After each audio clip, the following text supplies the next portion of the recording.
Welcome students. So in this clip we'll cover our fourth data type or data structure, which is string.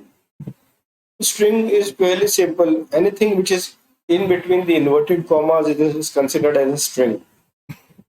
It can be number, alphabet, alphanumeric, any symbol.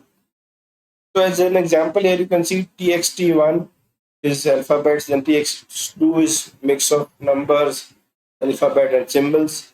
Then txt3 is numbers and txt4 is 5. So these all are strings. These are not numbers. Okay. So as an example, you can see here, we print txt1 and type txt1. What is the type of txt1? It says it is string.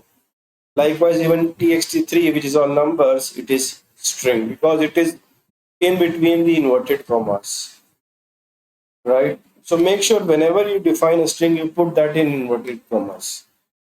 And if it is not inverted commas, then it can be any data type. So any number without inverted commas will be an integer or float value, but not string.